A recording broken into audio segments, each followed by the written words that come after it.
I think the round of applause should be for Angela, though, because it's hard to get in front of people and share a story and things like that, right? And isn't it fun? Like, so I do a seminar on 2 ways to cure all forms of disease in your body, and like 20 people show up for that. And then I do one on sleep, and it's packed. Isn't that fun? So I want to start today with a bit of a story, and this is a rooted foundational story. And of course, some of you may know the imagery and where I'm going to go with this, but there were once 2 men, and each of them needed to build a house. And the first man was considered foolish, and he chose a sandy soil area because it was easy to access and easy to dig the foundation. So it was easy. It didn't take very much time, so he built his house in a matter of a couple weeks. The second man, though, was wise, and he chose to build his house on a rocky hill because it was hard to access and because it was difficult. He spent, on the other hand, many months, almost up to a year, to build his house. And after time passed, of course, a huge storm broke out, and there was lots of rain and a flash flood. And because the first man built his house on sand, what happened? It was washed away. And of course, the second man built his house on the rock, so it stood the test of time. And those of you who know, this is a biblical parable or a story from Matthew, but I was meditating last night trying to go, how on earth am I going to really be able to ground you guys in the idea that sleep is a foundation for your health? Your house, you, must be, in my opinion, built on a strong foundation and a core understanding of what your roots of your health is. Would you guys agree if you don't sleep, everything falls apart? And honestly, something I find fascinating as a health coach and a practitioner, and like Angela said, I work with a lot of people. I had someone call me from Fort Lauderdale, Florida this last week saying, I actually heard your podcast. No one in my town seems to be able to help me. Can you help me? And I'm like, man, this is amazing. And that little camera back there, can you guys all turn to that little thing? See that little white thing with the red thing on it? That's Facebook watching us right now. And the last seminar I did, had over 1,000 people watching us. So can we all just turn and say, yeah, Facebook, woo! You guys need to be here, though. We like the fact we can live stream, but come on, like you guys get the good stuff. Would you agree? So I just want to ground you in something real quick. It was easy and quick. What would be the easy, quick way to fall asleep? What would the hard, more difficult, but yet the one that's going to make you sleep every day for the rest of your life in a good way be? To figure out why you're not currently sleeping well. Are you guys all okay if I say that your sleep is technically a symptom or an outward expression of your health? How do healthy people sleep? That's why I did this too, right?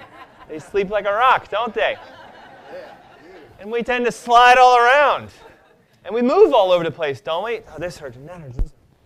So I'm going to start today with the idea. I want you to plant this into your brain.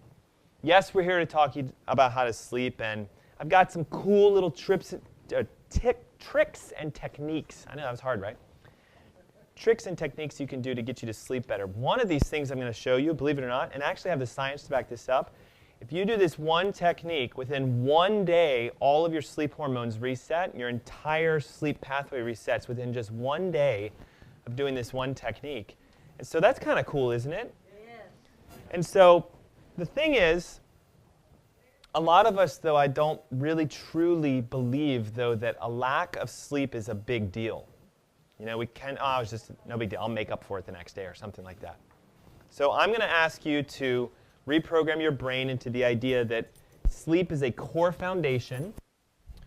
Nothing in our life works when we're not sleeping right. Would you guys agree to that? Yes. Now listen, I could try to lose weight. I could join the best program for weight loss. Jenny Craig, Weight Watchers, whatever. I could go work out. I could change my diet. I could become a vegan, but if I don't sleep, what happens? So I know we're going to hammer this hard, but it also comes down to this concept that I teach a lot, which is ultimately you get to decide how well you sleep. The choices you make, the actions of your life. If you do what I tell you to do today, I promise you 100% you're going to sleep better. But I do this a lot. I talk a lot. I speak a lot and everything else. They've actually studied this, that if I handed this woman right here every tip and tool and technique she needs, there is a high likelihood she's not going to do what I asked her to do. And why is that? Do you guys know? Well, when you say it's hard, what is that? That is an excuse, right? So when we go back to this was hard, yes? Physically. It took a lot of work, and it takes a lot of time. How many of you, though, sometimes will say stuff like that, right? It's just too hard, so therefore I'm not going to do this. Or, I need this to happen now. You're saying 3 months? I don't think so. I'll give up, right? What happens, and they've studied this, is it's a mentality. They call it your 97% brain. Because 97% of the time, we give up on the things we think we can do. Do you guys know that? So most of us want health. We know we need to do something for it, and yet we find ourselves stuck at the end of the ice cream bowl or bucket going, "God, how did I even get here?" Does that make sense? Like, you guys know you're not supposed to do. Would you agree? How about this one? I know I'm supposed to work out. I know I'm supposed to do it, but this morning it was cold and it was early, and it's even darker now than ever before. So what happens is we're like, nah, I'll do it tomorrow. And then tomorrow becomes tomorrow again, because I don't know if you guys ever figured it out. Tomorrow is always still tomorrow. As soon as I wait for tomorrow, it's no longer today. It's today. And so something I really hope you get is that you get to decide today if you're going to sleep better tonight. Does that make sense? You get to decide today if you're going to be healthier. Because I don't know if you guys realize this or not, lack of sleep is connected to almost every major chronic health condition today, from obesity to diabetes to high blood pressure to cholesterol issues, even to the big ones like cancer, etc. So I'm going to ask you guys to do something unconventional, and I'll give you an example of this. This will just be like a little free tidbit, and just to show you like how often I typically prep for these. In the car coming down here this morning, I'm like, I wonder if there's something cool that I could just share with someone. And they talked about this idea that if you inverted your sleeping pattern, you guys know what I mean by this? Okay, so we got to talk about this, but I'm going to give you an example. If tonight you went home and you put your feet on your headboard, you put your pillow under your butt, and you let your head stay on the mattress. Can you picture this? Feet on the headboard, pillows under your butt, head on your mattress. They say you're going to have the best night's sleep in your life because you're inverting your body, and there's something amazing that happens with the sleep hormone when you do that. Now, a 97%er is going to say, that's insane. Would you agree? Yeah. My feet are going to go numb. Notice, right? I can't sleep with a pillow in my butt. The pillow goes under my head. A 3%er goes like this. Holy cow, let's try that. Do you see the difference?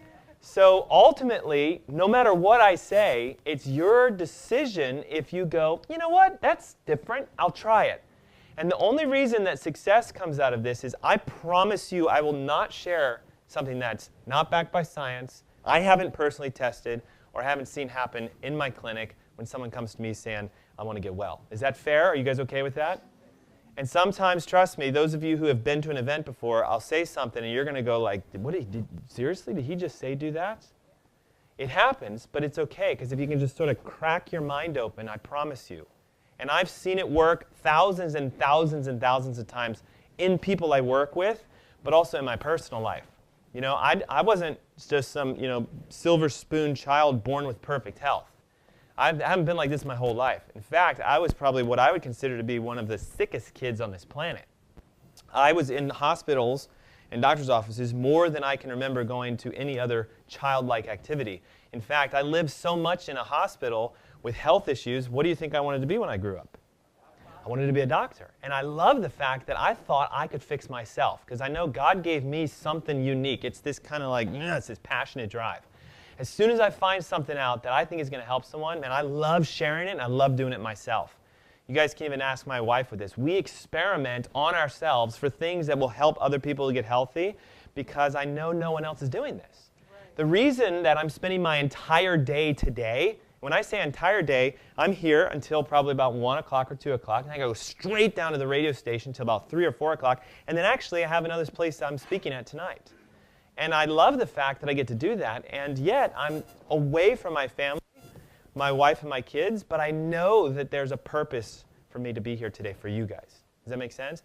You are all divinely here, and I prayed over every single one of your seats that something transformational would happen in your health and in your life today. And so it's just you decide. Does that make sense? So which way are we going to go today? Are we going to have success with sleep? Yes, because we don't want failure with sleep, because that's what happens. So I know why I'm here, but I'm curious if you guys could tell me a little bit about why you're here. Obviously, I know some of you are like, man, I need to sleep more. But why? What's an actual reason? Could somebody share with me? Give me a what? Yes, sir. From your initial introduction, Uh-huh. I had one question. Yes. When I put the feet up to the headboard Yes. and put my butt on the pillow Yes. and my head on the mattress. Yes. Yes. So I'm on my back, right? Yes. Okay. What do I do with Butch? Well, your dog, right? He's my dog. Yeah. You could have him do the same thing.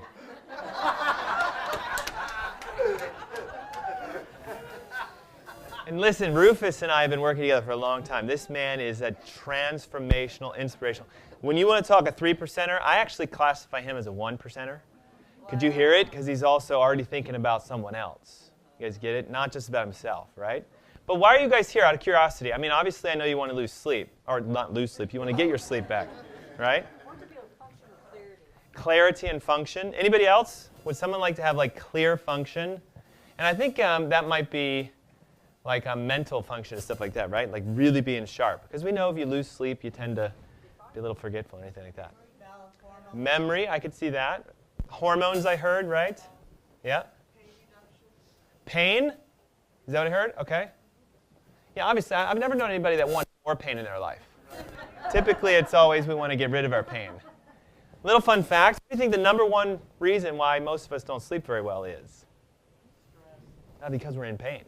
It hurts to lay on our spine. Like if you look at the normal ways you're supposed to sleep, right? On your back with a pillow under your neck, not under your head, not under your knees. You're like, it hurts, right?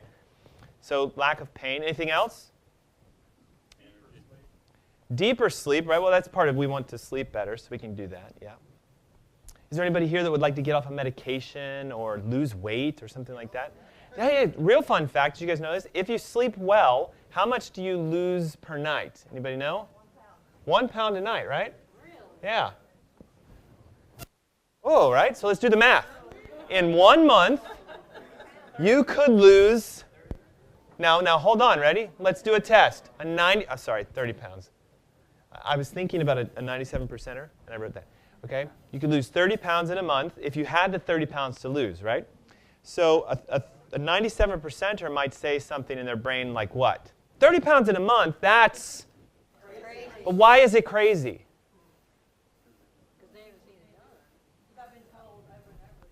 That what? Not good for me, or you can't do it. Which are excuses, and we're believing someone else's statement. Have people lost more than 30 pounds in a month? So then why can't you do it?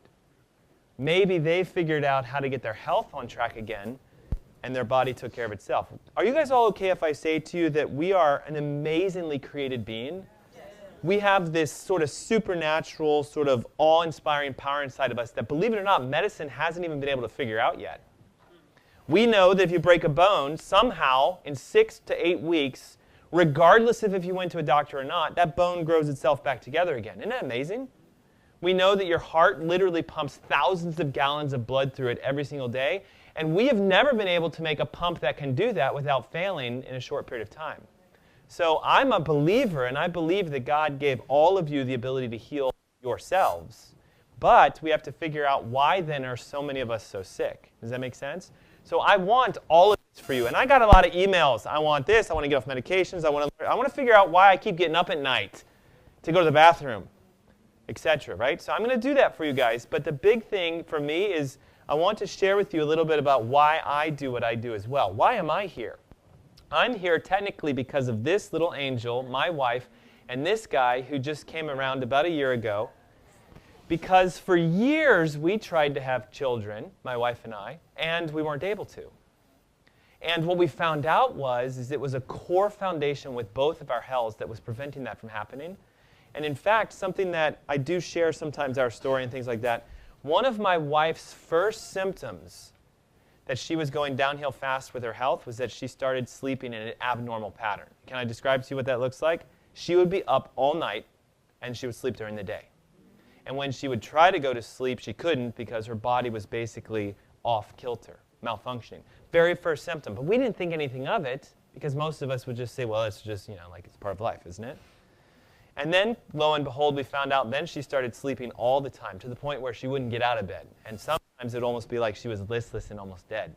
We discovered that she had this infection that none of our doctors had ever looked for, which was a form of chronic Lyme's disease mixed with a mold. She got mold in her blood, and the two interacted together and basically shut her down. And we had to go out of the United States to find therapy for this. Because how many of you know that sometimes our doctors go, I have no idea what's going on? Right. And that's frustrating, isn't it? Because we expect them to know. And so when you find someone who knows what's going on, it's like the biggest breath of fresh air ever. So I shifted my focus, and I started learning what that doctor did, and I now do that, and I've seen literally cancer be reversed, heart disease disappear. Our record for a diabetic is 2 weeks. Type 2 diabetic, back to normal in 2 weeks. But it's not me. You guys realize that? Like, Joan knows this. If I could touch her and she would be healed, how many more people would be here today? Like, the police would be barricading 77, 485 would be backed up. In fact, 95 would be backed up because everybody would go. But look, watch, right? Where is that power? It's in you, right? Because that person, Christ, existed, and he did that, but he's now inside of you. And that's my belief.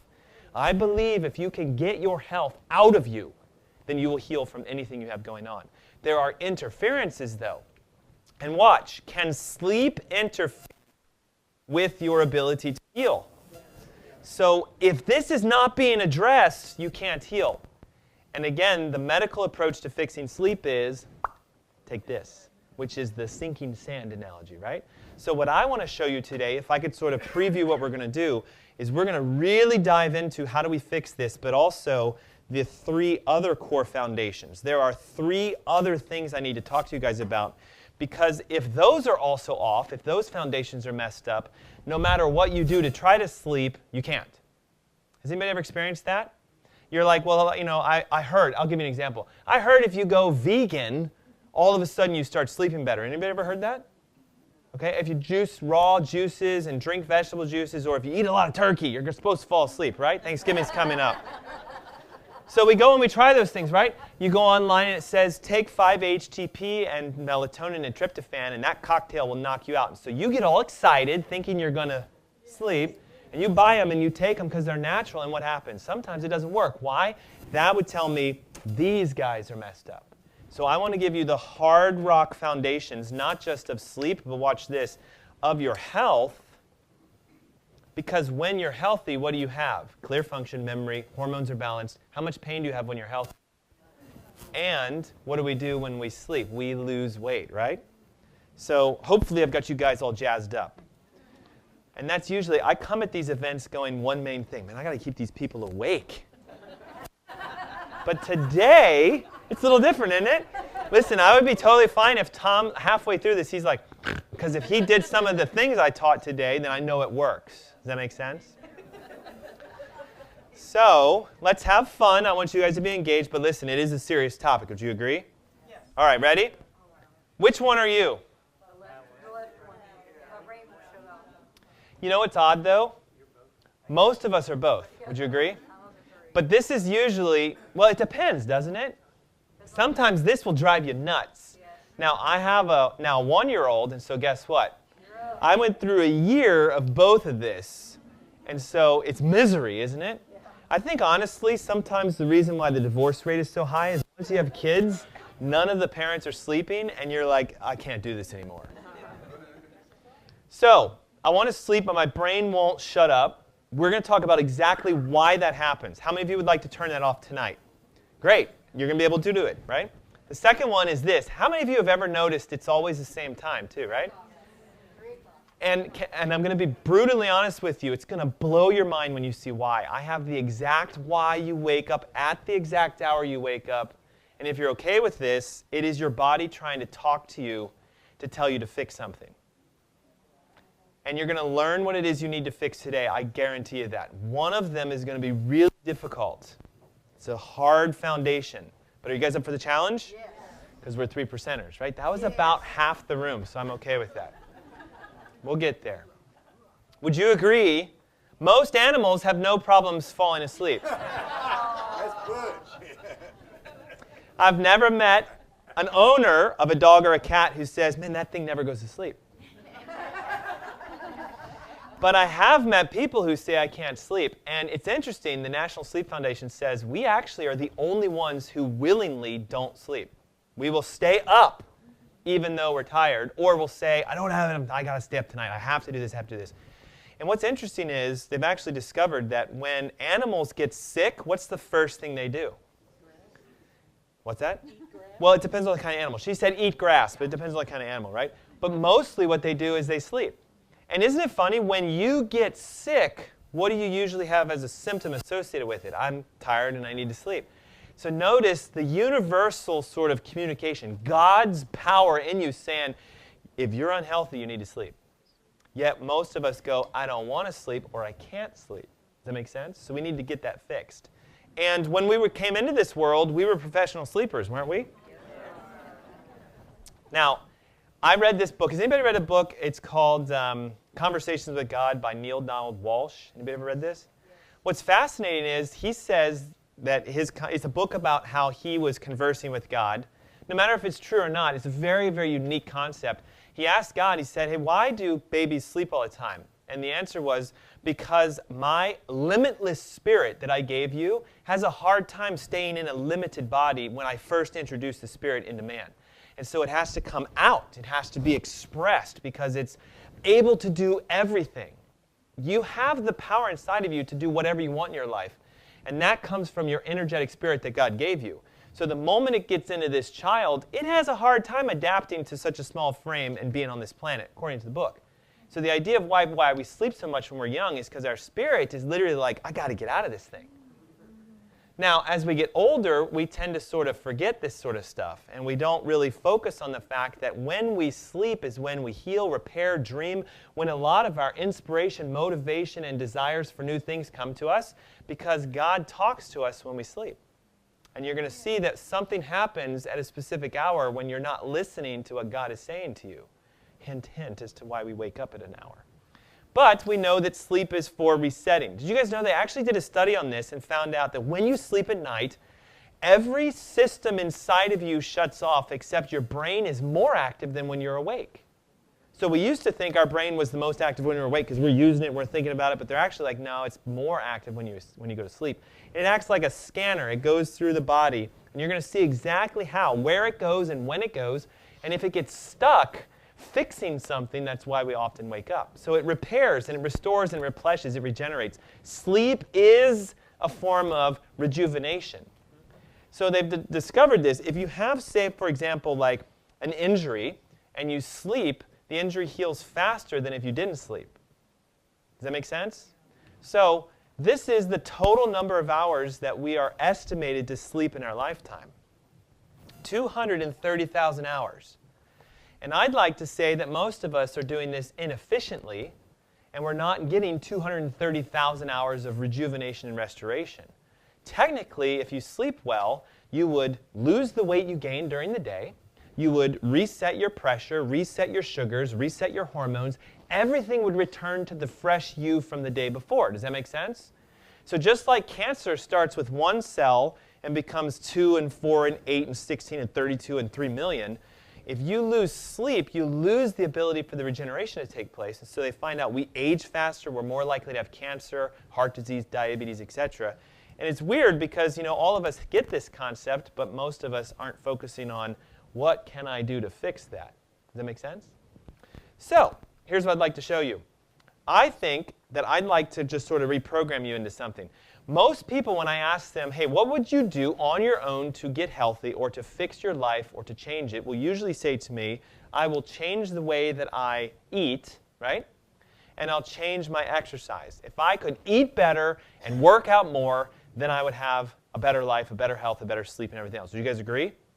And usually air and water come with working out. So what's interesting, though, is that they've discovered because this young teenager back in the 60s did a science experiment where he wanted to show what happens if you don't fall asleep. So at 16, he willingly, without the assistance of medications, said, I'm just going to stay awake until I can't do it anymore. And his name is Randy Gardner. He holds the world record for the longest time of staying awake without sleeping.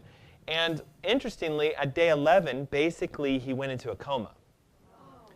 And his parents kind of freaked out, of course, so they took him to the hospital, and it took them days to revive him. They had to hydrate him, they did all this stuff. They said basically his heart was beating out of rhythm as if it was having a heart attack. His hormones and his blood work came back like as if he had cancer. And everyone was freaking out. It took him days to wake back up again. So it's not that you die without sleep, but you basically shut down. Just like if we go with 40 days without food, yes, at some point you'll die, but first what happens is you shut down. So these are the amounts of times you can go without things before you shut down. And isn't it interesting that if your brain stops working, you can't go for very long at all, right? So one thing that I teach is if you learned the hierarchy of the importance of how your body works, couldn't we come up with the greatest health regimen on the planet then? Rather than going to a doctor and saying, I have high blood pressure, cholesterol, diabetes, whatever, and what can I swallow to get me to be asymptomatic?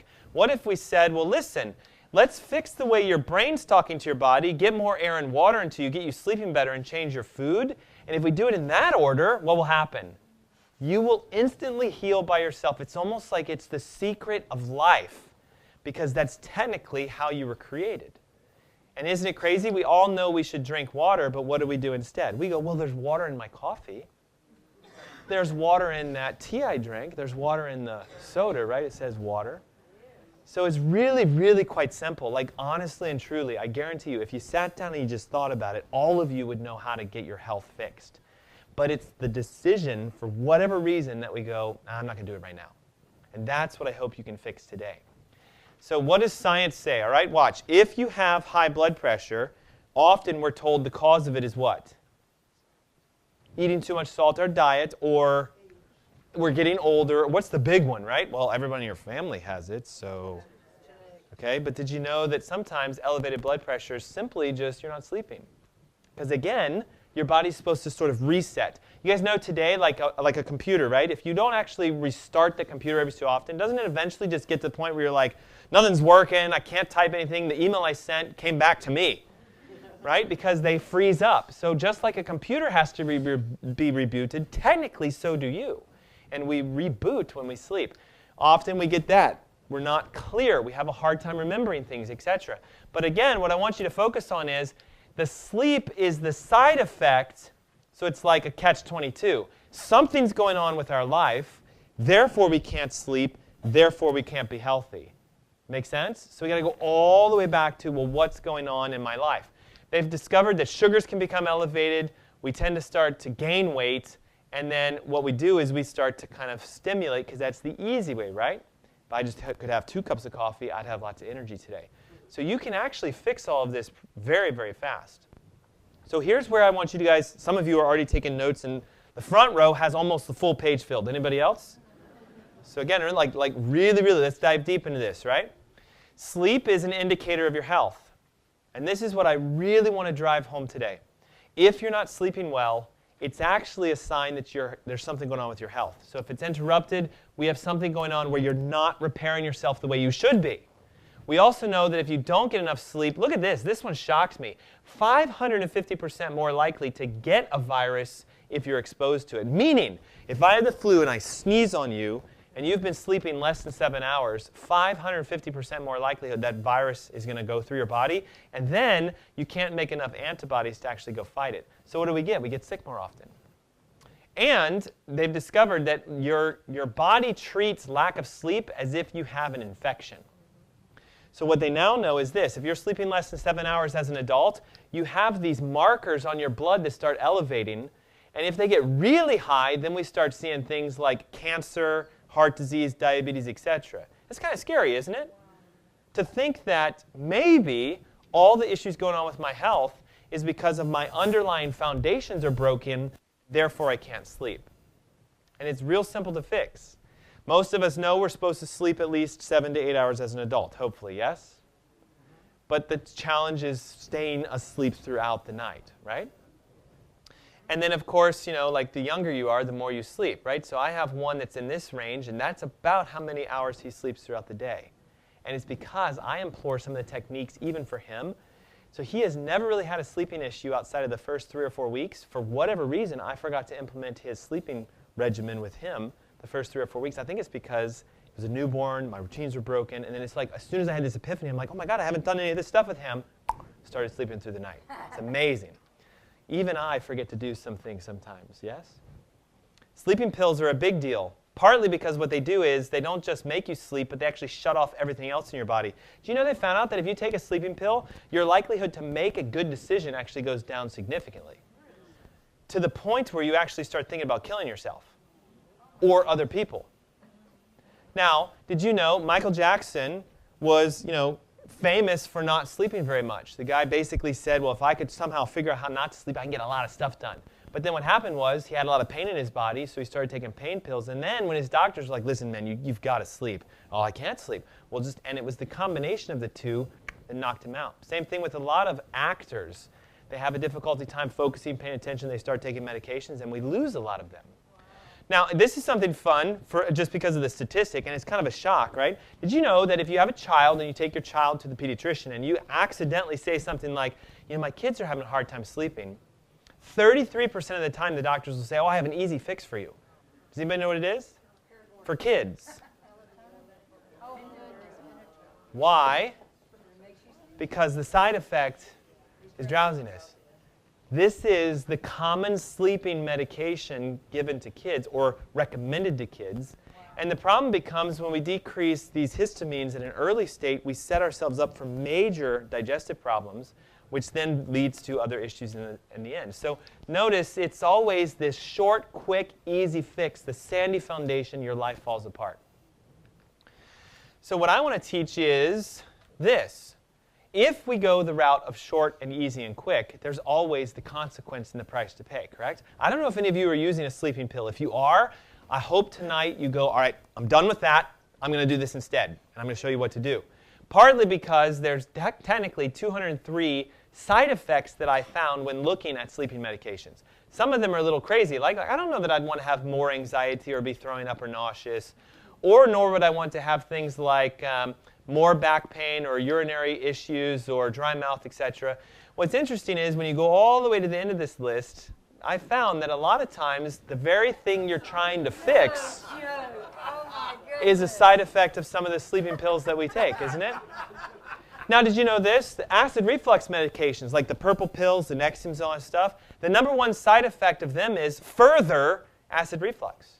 But let me ask you a question. Why would a pharmaceutical company build into a side effect of the medication the very thing you're trying to get rid of it? So you take more of them. And that's a whole other conversation in and of itself. But to me, again, the problem becomes, isn't it weird that when we're trying to get rid of our sleep, sometimes we add to depression, we add to suicidal thoughts, and we add to the idea that we can't sleep even more.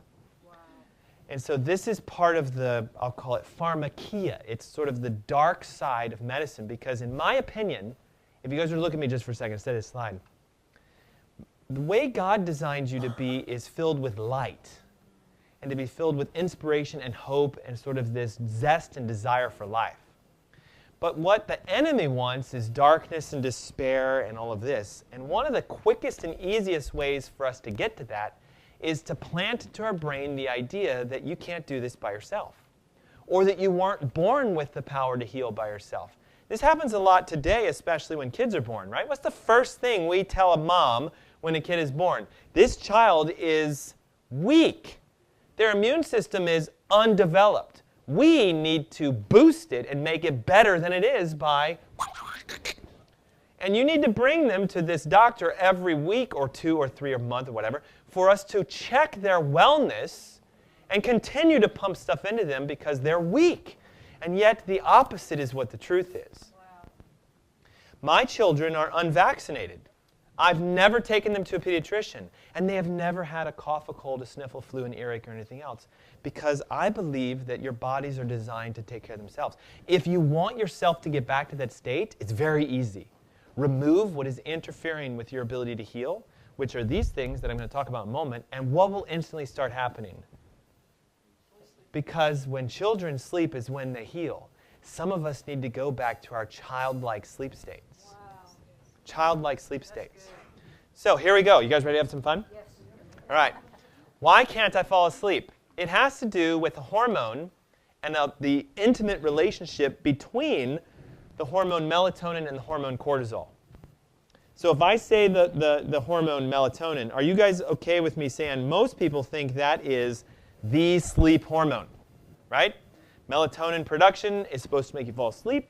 If you don't have melatonin, you don't fall asleep. But actually, it's the relationship of how cortisol, which is your stress hormone, relates to your melatonin. Now, in a normal cycle, as it starts to get to be evening time, right? So see how it's the sun turns to the dark? As it turns to the evening, what should happen is cortisol, your stress hormone, should go down, and melatonin should start going up, and it peaks usually between about 9 and midnight, right? So what do you think the best time to fall asleep is? Before midnight.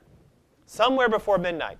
So now, typically they say, well, the mid between the two of these is 10, so the suggestion is try to go to sleep at 10 o'clock. And how many of you have done that? It's 10 o'clock, you lay in bed, and you're like, brrr. Okay? Can I show you why? Ready for this? What would happen if that normal cycle of cortisol, which should go down, right? The stress hormone should go down. So here we are at about 10 o'clock. And then in the morning it spikes, so we wake up. Do you guys know that? Cortisol, your stress hormone, naturally pushes out to stress you out to wake you up. Right. Does that make sense? Yes. Because if you were unstressed, you'd sleep forever. Okay, so watch. Here's what happens. Your cortisol cycle shifts to where at night your body thinks it's time to stay awake. And during the day, it's like, oh my God, it's time to sleep.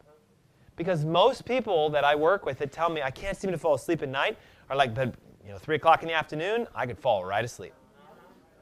And the whole reason for that is our bodies work off of signals between two things. One, we listen to hormones.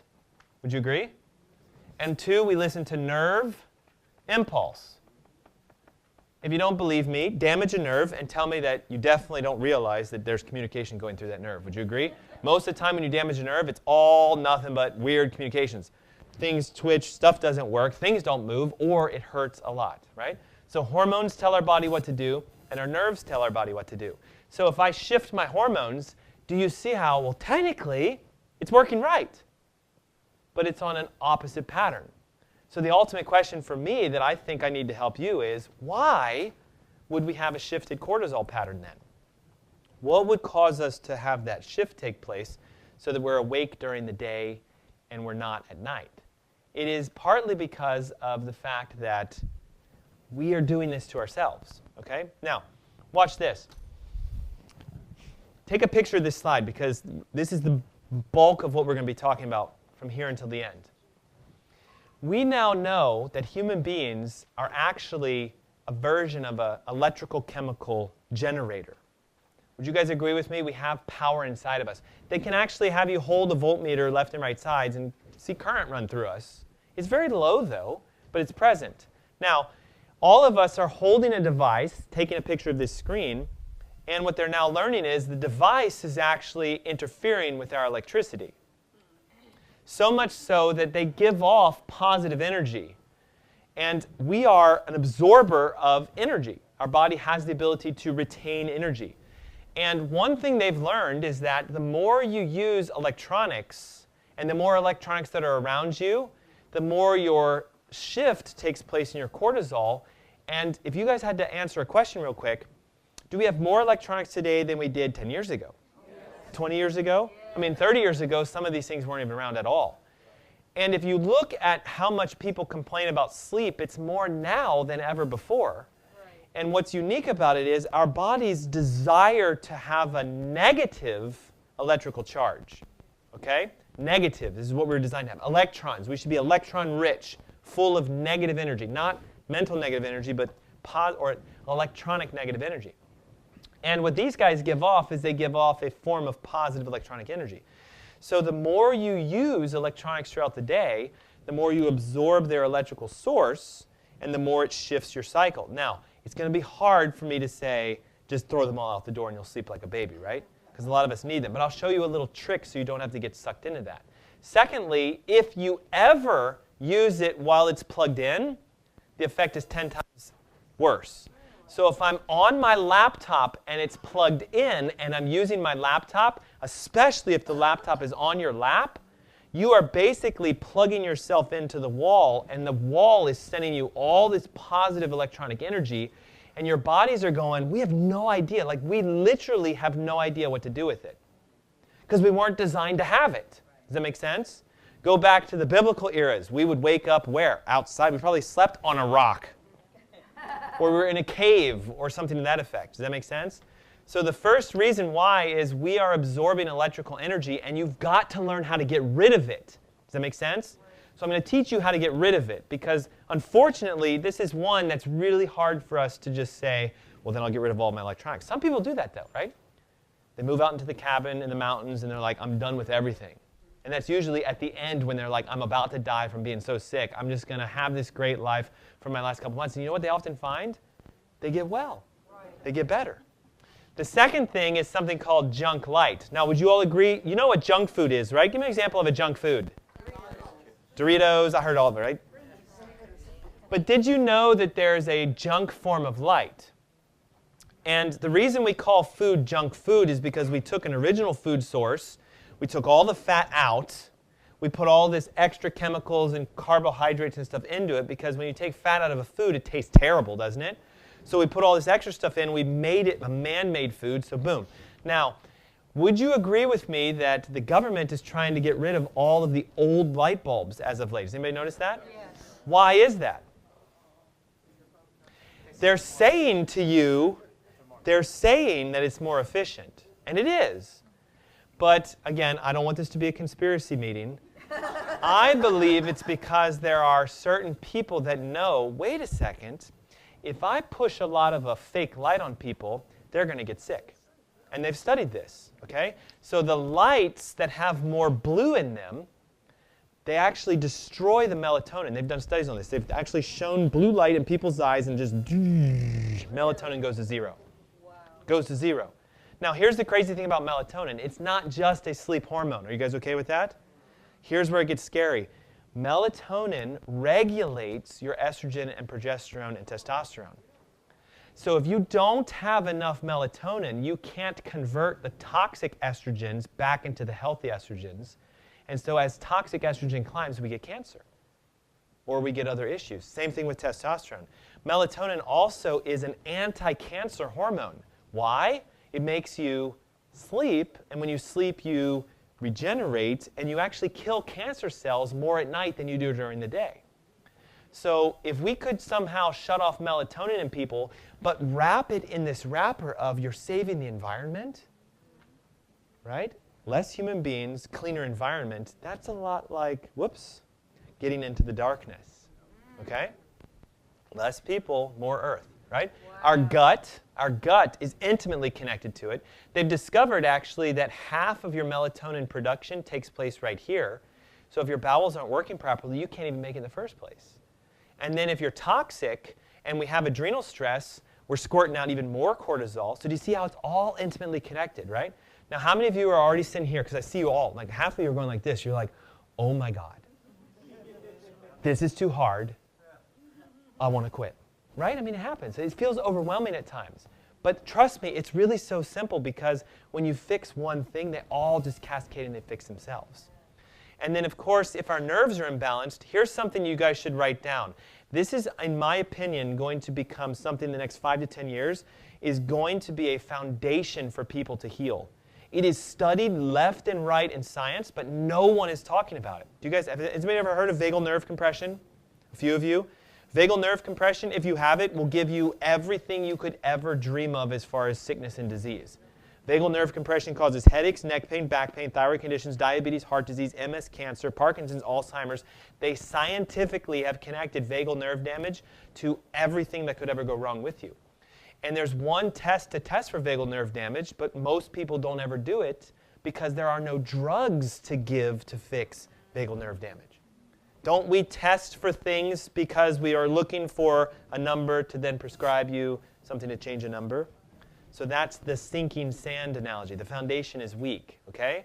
So, who's heard of earthing by any chance? Great! My God, but all of you are patients, yes? Yes. Raise your hand if you've never heard of earthing. Be honest, okay? And, okay, all right? Earthing is, in my opinion, the easiest and freest source of negative electrons, which is what we're supposed to have, and the negativity of the earth attracts the positivity that we hold on to as far as electronics. Does that make sense? So if I'm holding an electronic device, or heaven forbid it's plugged in, right? And I'm absorbing all this positive energy, shifts all my hormones off, I can't sleep, I get sick, and if I don't discharge it, my body will actually convert it into what are known as free radicals, which cause damage, and I get arthritis, I get pain, I get inflammation, everything else. So one of the reasons many of us are in so much pain is we haven't discharged. If you hold on to too much energy, did you know what eventually starts happening is when you go to... Has anybody noticed that? Yes. Now, when you get healthy, how many of you are patients of mine that have gone, maybe right now you've never put it together, yeah, I haven't really shocked anybody lately. Because your positivity decreases, you become more negatively charged, and your body heals. If you're statically shocking things, you are in a massive state of ill health. So, what God did, watch, what God did is he said, well, how can I know that these humans, because think about it, when he built us, he knew about year 4000 if we reach it. And he knew about the problems of year 4000, just like he knows about the problems of 2018, would you agree? He knew we'd have this issue, so he gave us a free source of negative ions, which is the earth. They've actually studied this. The earth has so much negative force that it's why we have a magnetic field that goes around poles. So when you simply put your feet on the ground, you feel better, which is why when we go to the beach, we're like, man, I want to move here. Yes. Because what do? As soon as we get there, we're like this. We're digging in the sand. Some people get buried in the sand. It's this innate calling we have to discharge our energy, right? Wow. Now here we are, and the problem becomes technology has said, nah, it's not good to walk barefoot. Let's put rubber on your shoes, which is an insulator, which means if you're not touching the earth directly, you're not discharging your energy. Can you see why this is a massive problem for people? Now here's what's even crazier. There was supposedly a study that was done. I couldn't find it, but I keep reading it. And they give all the information, but I couldn't find the author of it. But it makes sense to me, where farmers often find if one of their animals gets sick or has an injury, that almost all of the time they instantly lay down directly on the ground. They try to get all of their body touching the ground. Now, I've never owned a farm or worked on a farm or anything, but I have been told that if a cow is sick, instantly it lays a deer, a sheep, a goat, or whatever. And they stay there until they're well, and then they often get up and stand up. And so the thought would be they have this innate ability to go, I've got to get connected to the earth.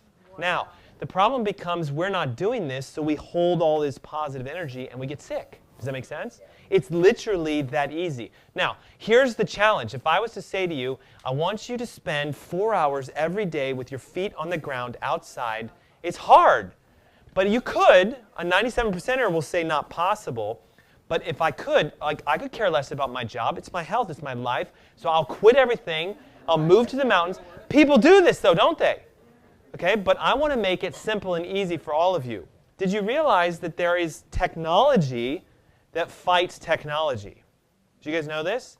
There are companies that make sheets that you can plug into the ground port, the ground, right? You know that little hole on the bottom of the plug? Kind of fills in the face part of it. It's 2 eyes and a mouth, right? That is wired directly to a stake that's nailed into the ground. Technically, it's legally required for all buildings to have a grounding pole that everything connects to. So if you were to purchase a sheet, now watch this, because we want to sleep better, you could get 6 to 8 hours of grounding every night if you just put your body on a sheet that was connected to the grounding wire. Wow. And what will it do? It will, the very moment that you want to sleep, you can help yourself to sleep by discharging the negative energy. While you're working at a computer, they make mats that you can again plug into the grounding wire, and you can actually be on the electronics, but it goes right in you and out you. The positive energy comes in and is discharged right out. Have you ever noticed, does anybody work at a job where they're at like a computer at a cubicle all day? As soon as you sit down and you start typing, like you're like, I'm ready for work. Let's do this. Anybody ever notice that? It's the electricity destroying your melatonin and destroying and shifting your cortisol cycles. The more electronics you work on, the more difficult it is for you to sleep. So there are companies, again, that make sheets. And now here's what I've done. Remember I asked you guys when you came in, we're like, do you have your ticket? Do you have your information? If you didn't bring it, we wrote it down. You guys remember that? We did that today. I just collected everyone's emails that are here today. Sorry, Facebook.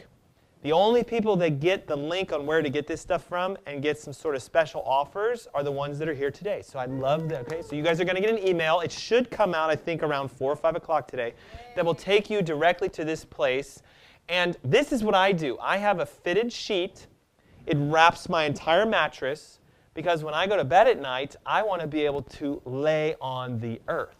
Does that make sense? How it works is these are silver nanofiber threads that are woven into the sheet, and so metal conducts, my skin touches, and off it goes. When you purchase it, they'll give you a thing to confirm that that plug you're plugging it into is grounded. So the light will turn on saying, yep, we detect the earth, and then you simply plug that into the ground and that gets into the sheet. Wow.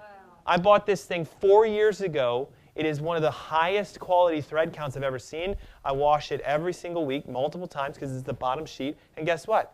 It is never torn, ripped, or had an issue. And I sleep like a baby. I put one of these on my kids' beds as well. They make a half sheet for them. Does that make sense? Wow. So now watch this, right? A 3%er is going earthing, connected, fitted sheet. Some of you may have already been pulling it up on your phone, but hold off because I'm going to give you a link that helps you to get some discounts and stuff like that. Some of you have already bought them, right? Can you give me an experience? Oh, it makes a huge difference. You do need to wash it more often, though, because there are times when it's gone. Yeah. Yep. So how fast, I'm just out of curiosity, how fast did you guys notice? Yeah, I remember when I said within 1 day, there's something I'm going to teach you today that within 1 day, if you do this, you're going to be sleeping better. It is starting to ground yourself. Wow. It's a core foundation. It was built for us to do this because normally we are supposed to be grounded. We were digging in the ground, farming. We were raising animals. We were outside. We were living more of a life of the past. But today, we just simply need to go back. This is the studies behind this, guys. Remember I said cortisol is supposed to rise at a certain hour, drop at a certain hour. So they actually said, well, we can now measure cortisol. So they took people before they grounded them, and look at how the cortisols are all over the place. There's a normal pattern for cortisol, and all the people in this study were all over. So they're like, well, look, if we look at the day, see the normal rise and fall of cortisol? But yet, if some people, it was really high and some people it was low. So they did 1 night. They said, just lay on this thing for 6 to 8 hours, and then we'll check your blood the next day. And look at how everybody. Wow. Now, isn't it weird? Isn't it weird that every single person in the study got the effect? To me, it makes sense because we were all designed to have this happen for us. Your body innately craves it. So much so that if you have too much, it's like, I've got to get rid of this. Next time you see someone, but then they take your positive energy. Does that make sense? So it's real simple. Now, here's the challenge with light bulbs.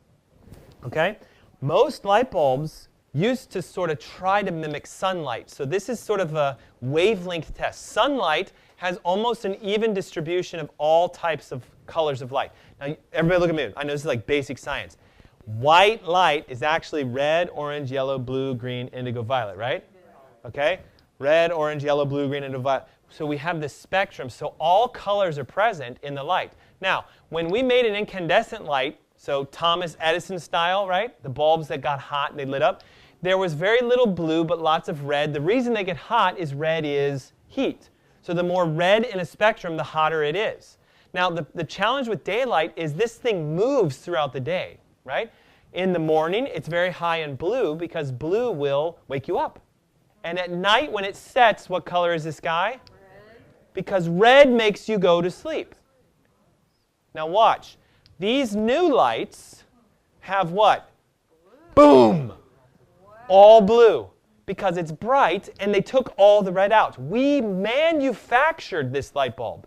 We said, forget God, forget Edison. He was not concerned about the fact it costs a lot. Let's make a smart light and get rid of the red and keep the blue because the blue makes it look good. And they are mandating that pretty soon these are going to be the only bulbs you can buy. And a CFL bulb is somewhat better, but again, really large spikes in blue.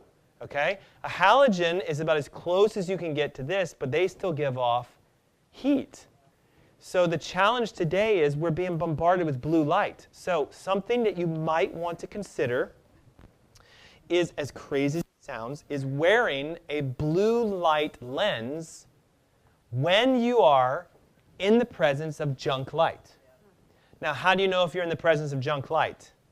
You're not going to really know. I don't know what's in here. I know that thing's a lot more white than that, so I know that has it. But I would suggest that if you have the ability, just start wearing these things throughout the day.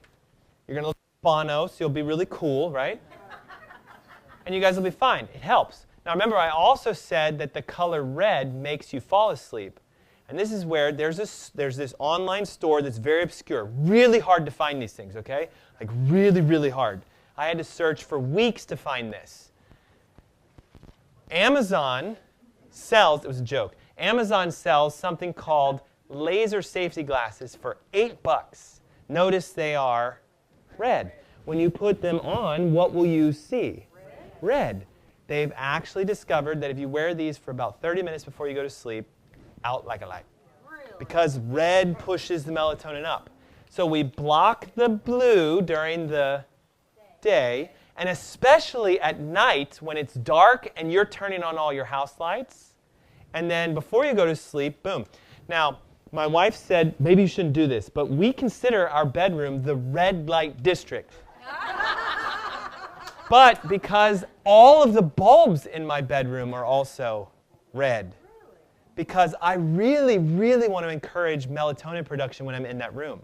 So I've took these guys, and you just go to Amazon. You can buy red light bulbs. All it has to be is red. Okay, so when you turn the lights on in my room, boom, the place turns into the red light district because it helps us to fall asleep. Does that make sense? So again, these are really cool tips and tricks, though, so watch out. Everything I just shared with you will help you to do this. But some of you are going to send me this email. These glasses were $70. I've been wearing them, and I still am not sleeping very well. It's the foundation, remember? Or you'll say, I put these on, it helped, but it only really helped for like a week. Now it's not working anymore. Why would that be? Because there's something deeper. Remember, your gut produces 50%. Now this is transformational. We didn't used to believe the gut actually made any hormones. But now we know there are, watch this, 500 million nerve cells in your gut. Nerves. So we used to think that the only place that we got hormones from was directly from the brain, either the pituitary, the hypothalamus, or something like that. So I'm not an artist in any degree. My 6-year-old can draw better than I can. But I'm going to say your brain, right? Normally we thought it produced all the hormones, but there is this direct connection through a nerve called the vagus towards your gut, right? So large intestine, small intestine, toilet. Got it? Okay? Everybody make sense? About as anatomical as we're going to get today. What they've learned is that, watch this too, your feel-good hormones. Now, this is, I don't want to try to gross you guys out. Listen, I'm a doctor. People show me all kinds of stuff. They're like, check out what came out of my body last week in this email. I'm like, that's awesome. That stone passed out of you, or this worm came out of you. It's fun. I love it. But would you agree that when you go to the bathroom, you generally feel better? The reason for that is serotonin, which is your feel-good hormone, 90%. Now, we used to think it was produced in the brain, and they will give you these things called SSRIs, antidepressants. They would say, well, you're not feeling well? We'll push more serotonin to your brain, and now they realize, oh, God, it's actually making you more depressed, and now you want to kill yourself because it's all produced by your gut. Now, what produces it? It's the bacteria in your gut that make it, not the gut itself. So you have approximately 100 trillion bacteria inside here, yet you are only about 70 trillion human cells, but 100 trillion bacteria. And what does medicine say about bacteria? you should sterilize yourself. So when you take an antibiotic, what do? You kill this and you kill this. Now, they've estimated 1 round of antibiotics as an adult takes 3 years for these guys to grow back by themselves. By themselves. Unless you know how to rebuild it, which I'll show you a couple ways. We know it produces your sleep hormones, and we also know it produces your excitement, love my life hormones. Dopamine is a reward hormone. So if you've ever had something you were really looking forward to and it happened and you had that euphoric sense, you're like, wow, that was dopamine. If you wake up one day and you're like, man, it's the best day of my life, the sun is shining and I love my life, that's serotonin, and melatonin is what helps you to fall asleep. So if our gut isn't working, then we have a problem. Now this is the core foundation. So remember how we said sleep? Now we're going to have gut, right? This is the most important core foundation that you guys must get fixed. Unfortunately, 90% of most people who come to me and say, hey, can you help me with my health? Yes. Let me test your gut. Oh my God, it's a mess. 90% fail a basic gut test to see if your gut is working. And it's not, are you pooping? Does that make sense? Obviously, if you're not going, that's a huge problem. It's actually the relationship of the bacteria and the health of the cells of your gut, which we can test. So we know the vagus nerve actually communicates. And here's where this gets fascinating. If we used to think hormones were produced here and would go talk to the body, now we know the hormones are produced here. How do those hormones get to the brain for the brain to tell us what to do? They snake their way up the vagus nerve. Because the vagus nerve is a cranial nerve that comes directly off the brain. So can you see how if you have something called vagal nerve compression, what would happen? You don't feel good, you can't sleep, and you don't heal. Does that make sense? Right. So your gut is where almost all of our hormones are produced, yet I used to drink this stuff like it was on tap. Who used to have the pink bottle of amoxicillin in their house that if you sneezed, your mom was like, don't go anywhere. Like rub it all over you. That was me. And I was a wreck with my health. I actually developed an autoimmune condition by the age of 16 because my parents kept dumping antibiotics into my life, destroying this. And it wasn't until I learned how to get it fixed that I got rid of that. So what you need to do is just say, okay, well, listen, this makes sense, doesn't it? Some of you are probably like, I get it. But look, the science is actually showing, yes, the bacteria help you to sleep. So if you have a problem with your gut bacteria, 1, you can't sleep. 2, you can't sleep so you don't regenerate, which means you get more unhealthy, which means you further can't sleep. Now, I'm going to go deep on this one because this is like, just a website. But this was an actual medical peer-reviewed journal where they studied the effects of your gut on your brain. And what they said was, it's 2 things. The gut bacteria directly stimulate neurons in your nervous system, and the signals are sent to the brain via what? Vagus nerve. Medicine is studying the vagus nerve like crazy because they hope, they're like, please, God, if we could come up with a drug that would make the vagus nerve work, everyone would get well, but they would charge you like $1 billion for that drug because you'd only need to take it once. Through the mechanisms, the bacteria change the architecture of sleep and stress, and they influence memory, mood, cognition, and are clinically significant in therapy for what? Alcoholism. Oh my God, right? That's crazy, isn't it? That's insane. Chronic fatigue, fibromyalgia, and even restless leg syndrome, which some of us say is why we can't sleep at night. Isn't that wild?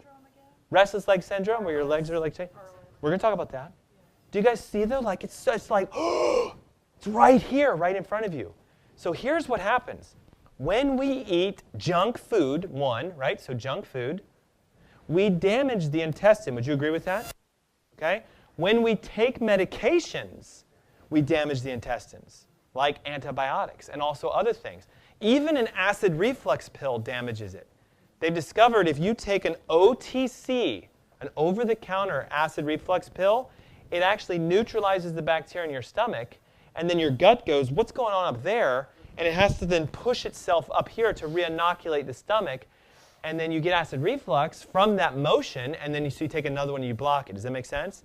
So when you have stuff going on, what happens is your intestines, like if I was to zoom in, right, so I'm going on one cell, I'm zooming in on this, the cells knit themselves together to be a protective. Isn't this like a sieve, right? All the good stuff comes through it that we want, and all the waste goes to the bottom, yes? But what would happen if the damage is opening holes and now stool and viruses and bacteria and toxins are getting into your blood? Where does all of the nutrients from our colon go? Do you guys know? All the blood vessels that are sucking all the calcium and magnesium and proteins and nutrients, where do they all go? They go straight to your liver. Because your liver has to process everything you absorb. So just because you swallow something doesn't technically mean it's inside of you yet. Your mouth goes to this, which goes to the toilet. You have to absorb it. The way we absorb it is we absorb it through the cell. It's supposed to go through the cell. If there's damage to the cells, which almost all of you have, and we can test for this, then we start to develop issues with our health. And when you're trying to get well and you can't sleep, that's like pouring gasoline on a fire hoping that it goes out. It just can't happen. It physically cannot happen. So what we've discovered is if you have this gut issue, it is linked to almost all major issues. Why would I be depressed? Can somebody help me with that? I'm not producing my feel-good hormone, serotonin. Why would I have anxiety? Because of the hormonal imbalances that occur within the brain. Why do I get joint pains? And why do I have adrenal issues? And why do I have sinus problems? And why does my thyroid start shutting down? Because you're leaking from within your bowels. Okay? The test for this is actually very easy, yet when you often go to a medical doctor, they listen to symptoms, don't they? And they say, well, here, try this. Okay? Now watch. What do you think your body would do in its infinite wisdom to try to heal itself to plug up these holes? What would it do? It could fill the void. It could generate a new cell, etc. But something that we have a lot of, we tend to pack in between it, so we fill that little gap with. We use fat. Okay?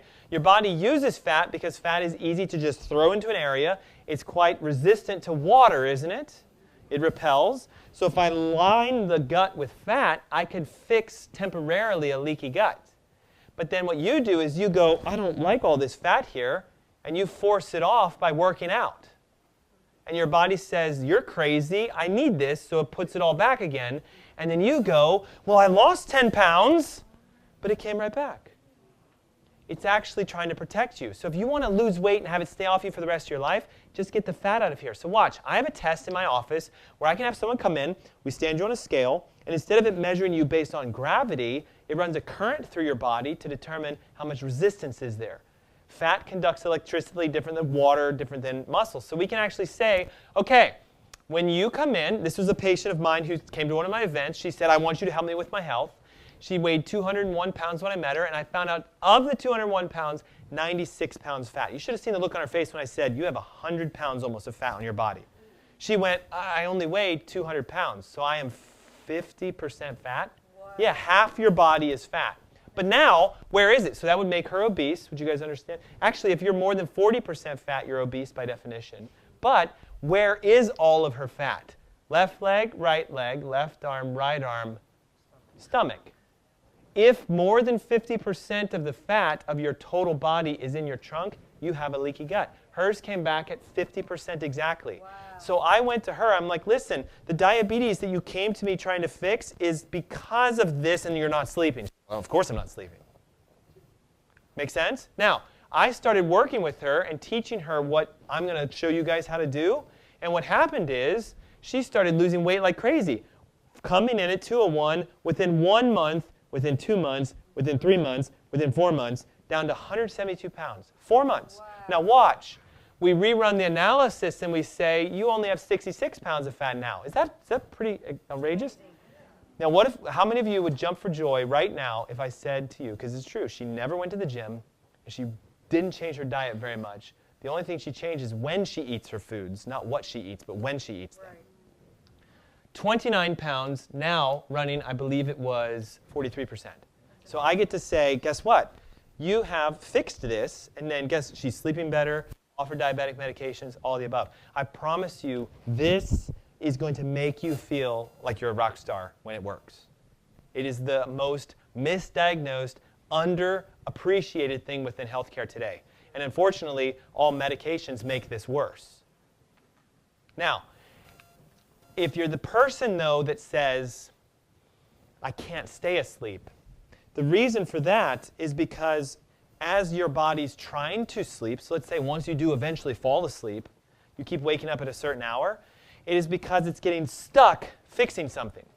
Does that make sense? So remember, when we sleep, our body goes through and it's like, hey, that shoulder looks good, okay? That shoulder, a small tear, repair it. This bone is bruised, there's inflammation, get rid of it. The heart looks, oh God, the heart looks bad. Let's clear this out, right? So this is how it works. So there is something known as your organ energy chart. This is consistent amongst most holistic providers, so acupuncturists will talk about this, herbalists will talk about this, functional medicine doctors talk about this, chiropractors talk about this. Your medical doctor will hardly ever talk to you about this unless they are alternative or integrative. Does anybody by any chance have an integrative alternative medical doctor? A few of you, yes. Me? Yes. Fantastic. So here's how it works. Every single hour of the day is the height of the functionality and repair of an organ. Now, when do most of us have a hard time staying asleep? Usually between this 2 o'clock and 3 o'clock hour, right? Which happens to be your, so guess what? When you're leaking and when you have issues, if you eat junk food that has pesticides, herbicides, toxins, heavy metals, all of that goes here. And at night, your body goes like this. That liver, there's no way we can do this. So what does it do? It wakes you up, hoping that you go, why do I keep waking up at 3 o'clock? And then you find out that your liver is stressed out, and you go, well, maybe I should take a look at my liver. Does this make sense to you guys? Your body's trying to talk to you. So whatever hour you're waking up at is usually a hint to what's going on. So those of us that typically fall asleep at 10 and then wake up within the first couple of hours, I promise you, 90% chance something's going on with your gallbladder. 90% chance. Some of you go, can't happen to my gallbladder because it's already been taken out. That was a sign it was really happening for a long period of time. You didn't pay attention to it. You start to develop stones, and then guess what? They cut it out. Now watch this. Relatively recently new studies are coming out to show if you've had your gallbladder taken out, remember, your body was created by a divine being. What do you think it does when the gallbladder is taken out? Well, it's going to throw off the solution. It goes like this. All right, the gallbladder sits right next to the liver. Hey, liver, carve a spot out for the bile to sit because you have to have bile stored. You can't not store bile and be alive because bile is used in way more than just digestion. So what I often see when people have no gallbladder, they have cysts in their liver or fatty areas in their liver because their liver's going, well, that was taken out, but I need to store it so it starts to carve itself out. The same thing will develop. If you've had gallstones in the past, I promise you, you have liver stones right now. It's the same thing. It's just in the liver instead of in the gall. So if you wake up during these hours, there's something going on with your gallbladder. It usually aids in detoxification, but watch.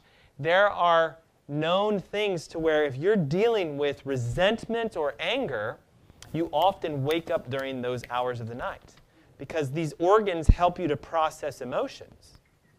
So if I'm having issues with, I'm resenting something like a decision I can make, or I'm upset or I'm angry with someone or something or whatever, I tend to wake up during these hours. So we usually see people get headaches and TMJ, and they'll have pain between their shoulder blades. Why? Because the nerves that go to the liver are the 6th, 7th, and 8th, and 9th nerves in your back. So often if you have mid-back pain, you may actually have something going on with your gallbladder. Does that make sense? But most of us typically don't wake up. Is anybody doing this? 11 to 1, like I'm having a hard time?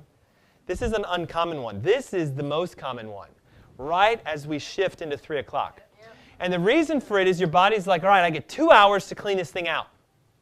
So it's cleaning it, and at 2 hours, it has to go to the next organ. But at 2 hours, often what it's done is like, wow, there's still a lot in there. Right. So it goes, wake them up. To try to get you to recognize you need to pay attention to your liver. It is a primary detoxification organ. It balances our sugar, cholesterols, and fats. So what happens if we don't clean out our livers when we sleep? Our sugars go up, which is called. But what are your doctors telling you causes your diabetes? You're eating too much sugar, which is true, but they'll say it's in your genes, right? Or we have no clue. We don't know where it's coming from. It also regulates your cholesterols, which would relate to your heart health. And it regulates your fats, like your triglycerides and things like that. So sometimes when somebody goes in and says, I'm just generally not feeling well, we run labs and we're like, oh, it's all over the place. Cholesterol's high, triglycerides high, and the solution is meds, meds, meds, meds, meds. When in fact, if you clean this thing out, you would get well. Here's something unique about the liver. It creates a headache on the very top of your head. Very, very top. So if you have headaches here, and often it makes your eyes a little swollen and puffy, and we have issues losing weight because we can't regulate our fats. Make sense? The third one, which is where some of us, now it's hard because some people start waking up around 5, but between 3 and 5, if it's like 3:55 a.m. or 3:30 every day, 3:30, 3:30, 3:30, 3:30, 3:30, your lungs are having an issue, and you might say, well, I'm breathing fine. But again, we're talking about a cellular issue. Usually it's inflammation and things to that effect. And notice again what's connected to it. What's connected to it? What's connected to it? The vagus nerve connects to all of our primary organs. There is not an organ in your body that doesn't have the vagus nerve connected to it. So if I have vagal nerve compression, I could have cholesterol issues. I could have numbness and tingling in my toes. I could have sleep apnea. I could have whatever, and it comes from that. So what we usually see is someone who has a lung issue is going to get frequent infections. Nosebleeds are often connected to it as well. So there are a couple patients that I work with that are always like, well, I always wake up with a nosebleed. Well, lungs. And because it's the first, second, and third areas of your spine, most of us have pain here, do we not? Almost all of us have this nagging, burning pain. And we are told it's because of work or stress or life. And your fix for it would be to go get a massage, right? So you feel good. But then what happens? The pain comes. So again, pain, listen to this. You should write this down. Pain is your friend. You should say, thank you. Knee, thank you. You hurt.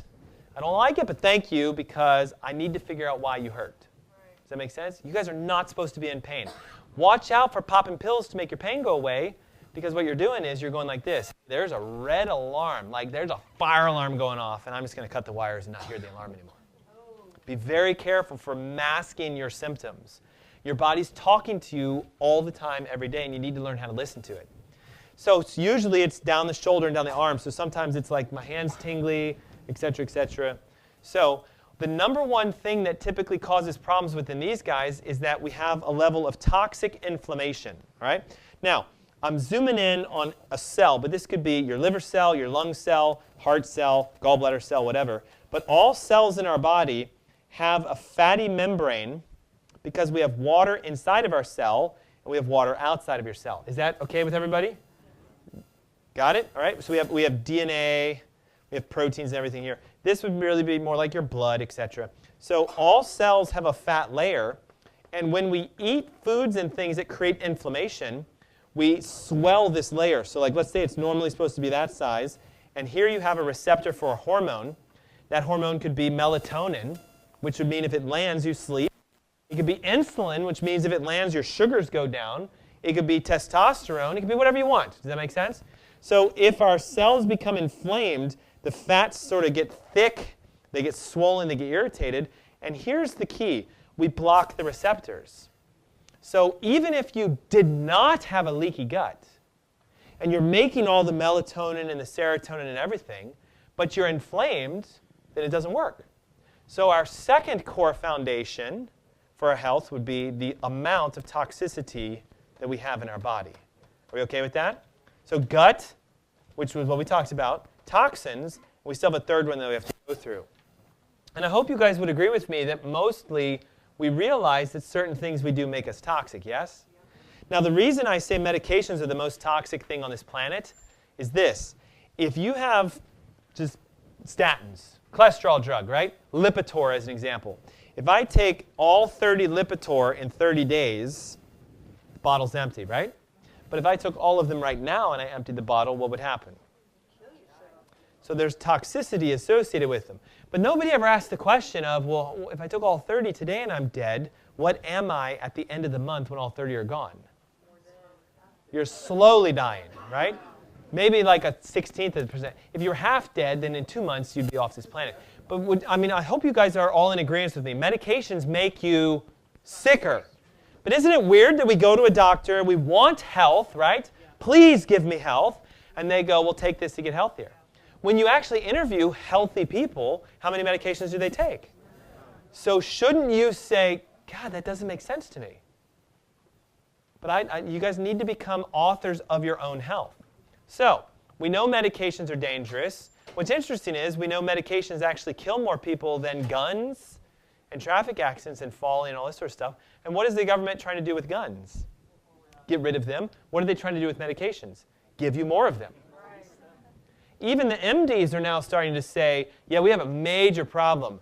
We are overprescribing people and teaching them that they don't have to change their life. They don't have to take responsibility. All they have to do is take a pill. Right. In my opinion, a pill is just a permission slip for you to do nothing. Because if you did something, you wouldn't need the pill, but it requires work. We have to work hard. We have to go back to our foundation. Does that make sense? So, if we stop eating crap, carbonated drinks, sugars, artificial foods, and processed foods, I try to make this as easy as you could. Like listen, I could do a whole 3 hours just on food, but I thought, how can I condense this into one slide so I don't have to spend hours on it? This is the secret. Fix this, and your inflammation is going to go way down. Got it? Why do carbonated beverages cause inflammation? They're acidic. The more acidic you are, the more inflamed you are. Why does sugar cause inflammation? Because sugar kills everything inside of your body. They've actually found out that the more sugar in your blood, if you zoom in on a sugar molecule in blood, it looks like shards of glass, like fiberglass. So if fiberglass is rolling across the cells, it actually cuts it and nicks it. This is totally off topic, but I feel like for some reason I need to tell this for someone. Maybe this is coming from God up above, but watch. If this is a blood vessel and sugar is in your blood over normal, what's normal blood sugar? 70 to 90, closer to 70 possibly. Let's say you're a diabetic and your blood sugar is 130, meaning you got 130 of these sugar molecules. The sugar, as it's rolling through your blood, is cutting small holes into the blood vessel. So your body, in its infinite wisdom, just like a gut that's leaking, will do what? With what? What's the fat for an artery? Oh, so cholesterol naturally shows up in the holes because the sugar's doing it. But because you didn't cut your sugars, you cut more holes, and so what happens? Wow. Oh, what happens? And your doctor says your cholesterol's high. Of course it's high. Your body is saying the sugars are high, so cholesterol must go up to combat that. Isn't that wild? So your body's trying to fix it. And so they'll go in and they'll either cut this out or stent it or do whatever, give you drugs. But if you cut this down and you keep cutting holes, what happens? If you cut your cholesterol down with medications and you keep cutting holes, what happens? You will still have a stroke or have heart disease. Wow. It is not an approach to fix. It's an approach to medicate. So, I think, there it goes. Would you guys agree with me that if you drank or ate any of these, you would die instantly? Yeah. Yet you have no problem washing your clothes in them and letting your clothes touch your body. Now look. There are medications that are used in patches to go transdermally, yes? Okay, so if I can put a drug on a patch and put the patch on your skin and have the drug show up in your blood, couldn't I put chemicals on your skin and have the chemicals go in and be in your blood? Right. Yes. So if you're using conventional products, which happen to be almost all blue, correct? Yeah. Blue and blue and blue and blue and blue. The blue is a specific chemical in the hexane-benzene family, which causes direct damage to your liver. And so we wake up at what time? 3 o'clock. So we would never pour it into here and expect this thing to live, the cells of our body, but yet we do that all the time. So it is of an importance for you to discover how much toxins are attached to the cell, inside the cell, or, believe it or not, stuck to your receptors, blocking your hormones from working. If insulin is present, but you can't get it to land on the receptor, you would still develop diabetes. Yes? But your doctor will never tell you that. they'll never say, let's find out how toxic you are. Now, there is a test that I use. It's very simple. It's a urinary test. You simply pee into this vial, and it will turn a dark color depending upon how toxic you are, or a light color if you're non-toxic. It looks for a urinary marker that your kidneys and your liver kicks off when you're highly toxic. And if you called LabCorp or you went to your doctor and you said, hey, can you run melanoaldehyde or whatever that is, LabCorp says, yeah, we can do that for you. It is $890 for one urinary test, and it is not covered by your insurance. Why won't your insurance cover this test? It's not that they don't want you to. It's because they can't fix it. Now think about it like this. Do you guys know if I'm an MD, so if I'm his doctor, and he comes to me and says, I have a problem, and I run a test, and the test comes back positive. If an MD ordered this and it came back elevated, they are legally and ethically responsible to tell you what to do to fix it. They must. If you left their office and they didn't give you a recommendation and you died, you would then be able to sue them, and they would be able to basically be at fault. Does that make sense? So a lot of doctors go, I do not feel comfortable running that test. In fact, your insurance won't cover it, and you're going to have to pay out of pocket for it, so you shouldn't run this test. Has anybody ever had a doctor talk to them like that? Yeah. I have, too. And they've actually told me, don't run that test. It was a waste of time, a waste of your money, your insurance won't cover it. What they're really saying is, I don't know how to deal with it if it comes back positive, but I don't want you to know that I don't know, so I'm going to tell you, don't do it. So if you get this test run and it's high, there's no drugs to get rid of it, but all you need to do is do what? Stop eating crap and engage a detoxification process that I can walk you guys through if you need help with. Some of you need some serious help.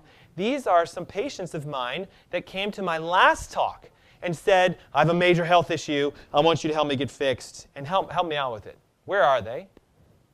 Where are they on the scale? They're like off the charts. It's like 10. It's that bad. Wow. And what's interesting is most of them tell me, well, nobody's ever taught me this stuff. Right. Now you see what I do. I try to teach you how to become your own doctor. If you could learn what's going on and see how technically you're the one to fix it, you could fix it if you knew what to do. Wouldn't you agree? Right. And you had the decision and the desire to want to. And that's what's fascinating. Right now, some of you are probably already starting to come up with a 97% excuse, right? God, $897 or whatever, $800. That's why on that sheet it said 800 and something, right? You put 2 and 2 together, because I know you guys look at my paperwork and stuff like that, especially those of your guests. You're like, why on earth, right? Okay, retail costs to just have this test done is about $897. Now, if we get it run and I help you with the cost of it and we find out what's going on, then I can take you through a detoxification process, come up with a diet, come up with a plan and activity. Maybe we could also do blood work, because most people want to know what's going on with their health. So I see sugars are high, I see cardiac enzymes and proteins are high, which means inflammation. I see that thyroids are off. So I can run blood work and find out what's going on. But ultimately, if you remember, these are symptoms just like lack of sleep, yes? So if your sugar's high, you should ask the question, why? And the reason why is often because you're not sleeping, your gut's interfered with, you have a toxic liver, and you're missing that vagus nerve. The vagus nerve not working will create lack of health. You may also have poison in your body. Now, we know now today that the more toxic we are from heavy metals, the more health issues we get. And I'm not saying that if you have a silver filling, you need to instantly run out and get rid of it, but I'm saying it may be something holding you back. Maybe. They've done studies where they find that the number of fillings you have relate to the amount of disease in organs like your brain, your thyroid, your kidneys, your heart, and your liver. And so we know that sometimes we got to go deep, and we got to really clean the body out. The challenge is this stuff, if you tried to detox from it and you still have it in your tooth, what happens? It just comes right back again. So some of you need to determine through your dentist and everything else if you should have them taken out. Now, I want to shift a gear just for a moment, because I had some people email me and say, can you please talk about restless leg syndrome and sleep apnea? Okay? So I added these because I want to do this for you. Would you guys agree that Americans are addicted to pillows? So you really only need 0, okay? I get the fact of decorations, right? But there's something about a pillow, isn't it? Now, I'll ask you a question real quick, right? If I were to say to you, tonight, It's just a simple test. I want you to throw all the pillows off the bed, and I want you to go to sleep. How many of you would have a hard time with that? Like, let's be honest, right? You guys are all pillowaholics, okay? Because if you think about this from the relation of how our bodies were built, what pillow did we use in the year 500 AD? What's that? Yeah, a pillow wasn't actually developed until the early 1200s. So 1,200 years, we slept without pillows. The first pillow was designed actually over in ancient, Asia and stuff like that. Not even in Egypt, but in Asia. So pillows have been this thing that causes major problems. And I'm going to write this down. I would suggest you guys write this down. This is, in my opinion, the cause of vagal nerve compression. Pillows cause vagal nerve compression. Everybody wants to know why.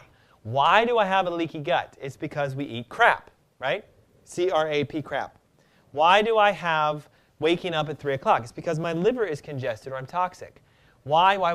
Why nerve compression in the vagus nerve comes is because of a pillow. And the reason for that is when you use a pillow, you elevate your head above your chest, so your shoulders and etc.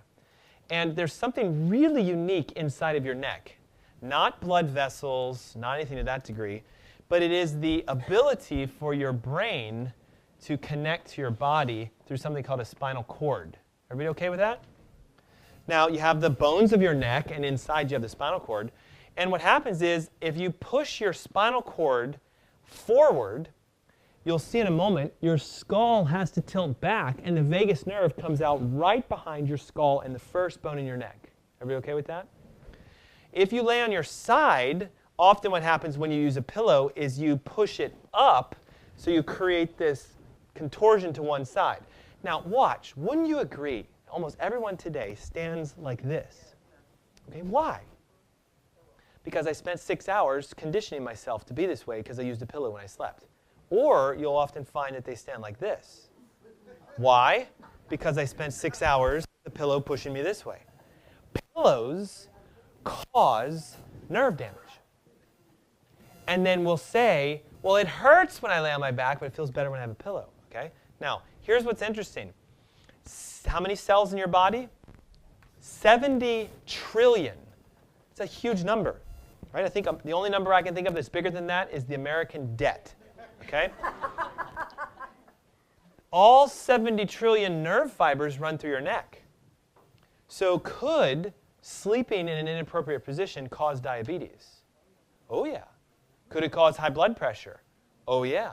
Could it cause restless leg syndrome? Yes. Could it cause sleep apnea? Yes. Most people develop sleep apnea. Name a child that you know that was born with sleep apnea as a condition. Zero.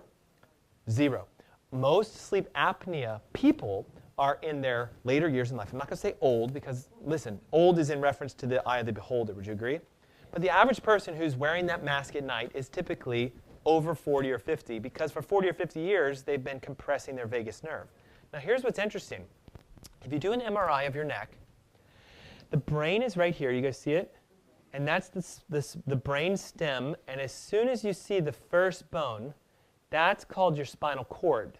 Now, there's fluid on the front and the back of your spinal cord because God knew that if you touch your spinal cord with a bone, it is going to hurt, and it's also going to shut areas of your body down. So he put fluid in the front and the back, and he made your neck curved because they found out that in this position, it is relaxed. So like, everybody do this just for a second. Can you guys do this? Are we stopping here? Maybe you should call the hotel and have them open it for that second. Watch, everybody do this real quick. Okay, put your finger in the middle of your hand and roll your hand around. You can move it around, right? Now keep going and straighten your hand out, and what starts to happen? It gets hard, doesn't it? So the same thing here. Your spinal cord is soft, relaxed, and the vagus nerve comes out right there. There's the bone of the skull. There's the first bone of the neck. The vagus nerve goes sloop and goes down to everything. If you were to straighten your neck out, what you start to do is you can damage the discs. It starts to compress the nerve, hit the spinal cord. Vagus nerve has a hard time coming out. And someone with a straight neck almost always has a health issue. Almost always. I have never, ever done an analysis on someone's neck when they come in and they say, I have heart disease, diabetes, MS, Parkinson's, and had a normal neck. Never. What happens is when we get the neck to curve normal, all of their health issues go away. Why? Because the body is designed to have a relaxed spinal cord and have the vagus nerve open. To show you how open the vagus nerve should be, we have to recognize that when it's compressed, we have an issue. And see, unfortunately, medicine says, well, no big deal. We'll just pump the air into you. Now, this is an older version, obviously. Technology is getting better. But now what do? They cram that thing up your nose, and they wrap it around to the side, right? The reason sleep apnea is such a big deal is if you don't breathe when you're asleep, you decrease oxygen. And those of you who are at my last event, less oxygen results in what? When you have no oxygen in your body, not no, but when your oxygen decreases, within 2 days, there was a Nobel Prize awarded that they discovered in 2 days, if you deoxygenate yourself more than 30%, you start to develop cancer. 2 days. They did studies on this, and they found out 2 days, less oxygen, cancer is growing inside of your body. The reason that we have this high risk for all these diseases is because when we can't breathe, we don't oxygenate our body. Now watch. The airways of your nose and your mouth are designed to meet together where? Right at the first bone in your neck.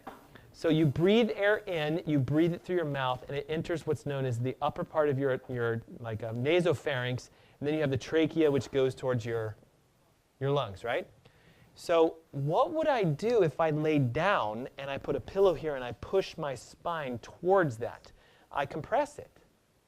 And actually, you don't just compress the soft tissues, you compress the vagus nerve. And so what they found out is that if you have an open space, see the curve in the neck? See the space is wide open? The vagus nerve comes out right at that level, and so part of the vagus nerve is a branch that goes into the head and the face, and the nerve is what makes all this tissue tight. So a pillow does two things. It blocks it because of physical location, and it compresses the nerve, which makes the muscles weak, and so they can't support it, and so it starts to flap together, and then you start. Does that make sense? Snoring is a sign of weakness of the nasopharynx muscles because the nerve is compressed. Long-standing snoring, if not corrected, will cause damage to the actual airways, and you get sleep apnea as a result. The majority of patients that I see with sleep apnea, once they get the curve back in their neck, guess what happens? They go, I actually can't sleep with the thing anymore. It irritates me, dries my throat out, because what's happening? Their body is breathing by themselves. I had a patient who came in at about the middle of this year, came to one of my events. Again, remember Angela said I do an event every year, or every month of the year? He came in and he goes, I've got to meet with you. I have major, major health issues. One of which is I can't sleep. 2 is I'm on a CPAP machine. 3 is I'm on thyroid drugs. 4, cholesterol. 5, diabetes. I mean, the guy was taking like almost 11 medications. And I'm going to ask you to help me. I know I haven't trained any of you yet, but those of you who are especially guests, you're going to see how easy it is to see this, okay? Look back at the normal. See how it's open? See how there's a curve in the neck? It's kind of in a C shape. What is going on? He gave me permission to share these. What is going on with him? It is compressed. See, and actually it's so compressed that when he stood, he stands like this. And I'm like, can you tuck your chin in? It was stuck. Wow. And he has almost no curve in his neck. And see how the disc is kind of smashed here compared to that one? See how open that is? Now listen, the kind of chiropractic work that I do is not, do you hurt? Do you hurt? Are you in pain? What I do is I say, is your nerve system connected to your organs at optimum 100% capacity? Because if it is, you will heal. So if I start working, now listen, is this a short period of time? It's about a month and a half. What happened? Completely off all medications in 1 month. Now, currently off the CPAP machine. And the key is that you have to understand it's a third leverage, right? So I keep tearing my sheets off. First is sleep, right? Then it's what? Gut. Then it's what? Toxins. Then it's nerve. Or you could say the vagus nerve, etc. But your nerve system, vitally important for your health. Would you guys agree? If you don't agree, go damage a nerve, come back to me and let's talk. You guys are all going to go, yeah, this is really important in my life. But the problem becomes most of us think, well, I don't have any pain in my neck, so therefore I don't have this. And that's this fallacy that we've lived in of pain is a definition of health. Because give me at least one condition that you guys could think of that doesn't have pain associated with it, but is a health issue. Diabetes. That's one, right? So if I let pain be an indication of my health, all diabetics would be healthy then. Does that make sense? So be very, very careful by saying there's no pain here.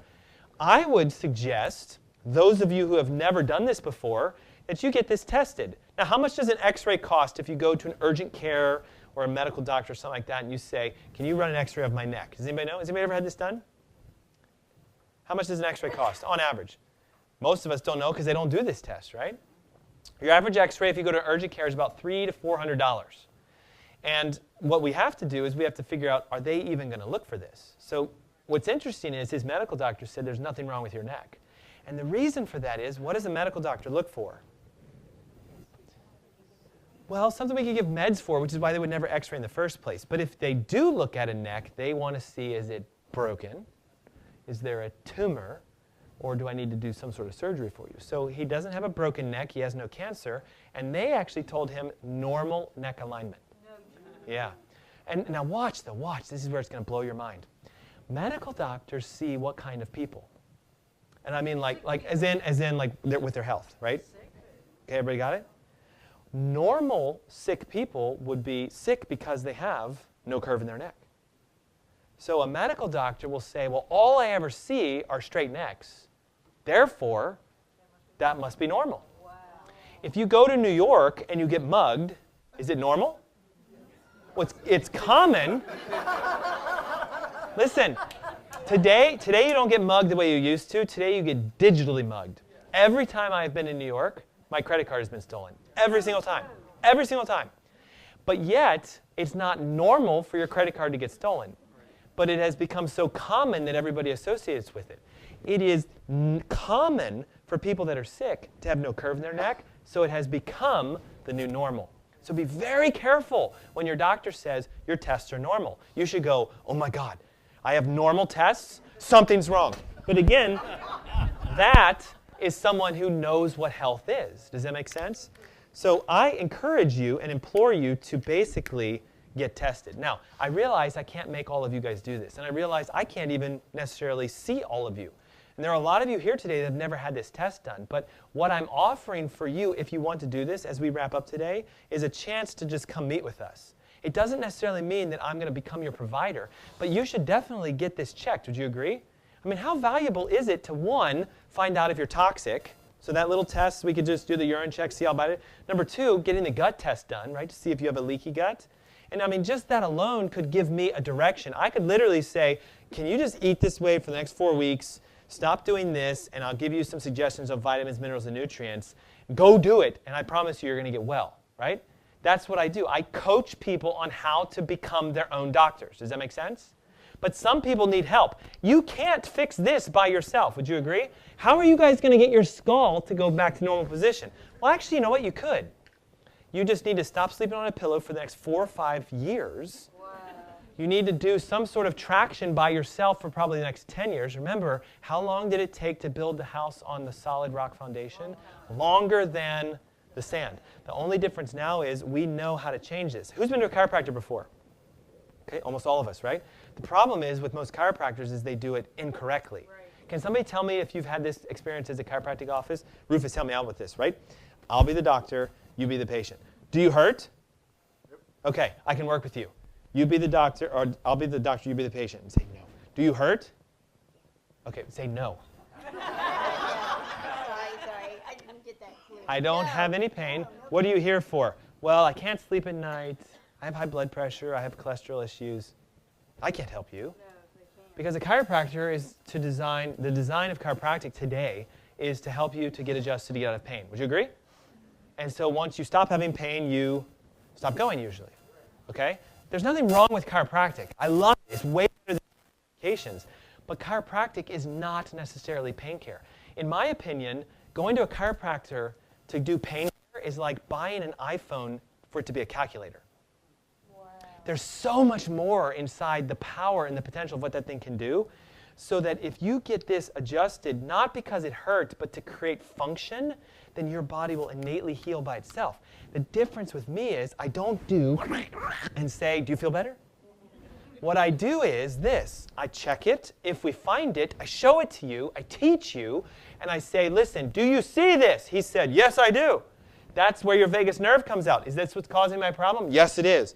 What would you like to do? Let's see if we can fix it. And then I took an x-ray afterwards to confirm that it moved so that I can guarantee him that it'll change. And my adjusting technique is different. We use a tapping tool that percusses. We use vibratory therapies. We use body weights. And then I teach you what to do. You know when you go to your dentist, they say, listen, I love seeing you every 6 months or a year, but if you would just brush and floss and maybe rinse, next year won't be as bad. Can you please do that? What % do it? 3. That's where the number came from, and from other studies that were done. When they tell you what to do to prevent you from falling apart, you go, it's too hard. I have to remember to floss every 2 minutes. I'm supposed to brush my teeth. I don't have 2 minutes. It's weird, isn't it? Now, should you get this checked? Yes. Are you going to? Yes. Your decision, right? I hope that you do. And we have great results that come from it. Restless leg syndrome is often connected to nerve compression. This is what showed up on Google when I put it in, okay? Nerve compression. Why would the legs be jittery? Because your brain is losing the connection to them to keep them calm. The brain's job is to make things stay in a neutral state. So if I have compression to the nerves in my back, or I'm neurotoxic, or I have a leaky gut, I know I'm pulling from memory, but remember that study I showed you guys in the beginning where they said the gut and the bacteria are directly connected to the vagus nerve, and the clinical therapeutic effects of it could be to help restless leg syndrome. Do you guys remember that? They're showing that your gut is directly connected to what's going on through here. Why? Because every health issue you have could be connected to a leaky gut, too many toxins causing inflammation, and nerve damage. Nerve damage. How would we know that we have nerve damage? We can't feel it unless it's severe. Understand? If you go, man, I feel like I got a pinched nerve in my neck, then you've had it for years and you only are just now becoming aware of it. Here's what I find fascinating. What are the 3 organs that are associated with when we wake up at certain times? Aren't they gallbladder, lungs, and liver? So isn't it weird that the same 3 ones are controlled by generally the same 3 zones that would tell you you have pain here? And seriously, let's be totally honest. Who has pain right here? You've got to get your nerve system checked because it's an interference towards the organs. Does that make sense? So if we were to use an analogy to help you, I like to think of your spine as sort of the master fuse box for your body. Wouldn't you agree that there's a problem right there? Yep. The only difference is you understand this analogy. You understand that if the fuse is blown, wherever they go, they're not going to work. Would you agree? But what you don't see in the analogy is if you were to have an x-ray taken and you have your spine bent, it's the same thing. From the front, you should be completely straight. If your head is cocked to a side, you're pinching a nerve somewhere within your neck. That nerve could go to your arm, it could go to your heart, it could go to your breast, it could go to your chest, it could go wherever. If you don't get it fixed, it leads to issues. Notice how there's a blockage within the bowel seen on x-ray. Why? There's damage to the lower back nerves. Notice how the heart is on the right side of the body, slightly enlarged. There's damage to the nerves. Yet this is an asymptomatic 16-year-old that was only brought to my office because the parents said, oh my God, this is amazing. I wonder if my kids are healthy. No pain. No pain. Yet dysfunction present. Now when will she have pain? And then what? It's much harder to fix during that time frame. So if you jump on it now and you can return to this, there's health and there's healing. Does that make sense to you guys? This is what I do day in and day out. And yet, right now, there's already excuses that are starting to develop in your minds, especially if you're someone who has this red folder. And what do you think the most common excuse is when I start going like this? Okay, we have an opportunity for you to be able to come in. This is not a sell. This is nothing. This is really if you want to do this. And I say, can you pick your time? What's the first thing all of you start doing? Or you go like this. Okay, I definitely need to do this. Will my insurance cover this? And let's help to answer that question. Does your insurance pay for tests that find cause? Okay, that's a test price. Okay? Does it mean that they won't help you with therapy? No, sometimes they do. But they will never help you with the cause searching for, right? The $897 is just the cost of one of the blood tests. If you're here today and you're looking for a way out, you're looking for a natural approach to your health, take this, we're going to knock $400 off of it. It becomes $497, which covers my cost of the testing for you. Blood work, urinalysis, and that toxicity marker, the leaky gut test, all of your neurological exams, and also as a little gift that I'd like to give you guys if you want to do this, your second visit to review the results and the therapy, be it nutritional or physical or whatever, and then I'll do a third visit to follow up with you and see how you changed, figure out what happened, and see if we can develop a program to say, go do this, and your body will heal by itself. Does that make sense? 2 hours, reduced down to $497, 3 separate visits, which includes all of the testing that I just showed you today. Ultimately, whose decision is it? Not mine. Yours. Does that make sense? So if you're that person that wants to do that, I would highly suggest that you take some time and fill the form out.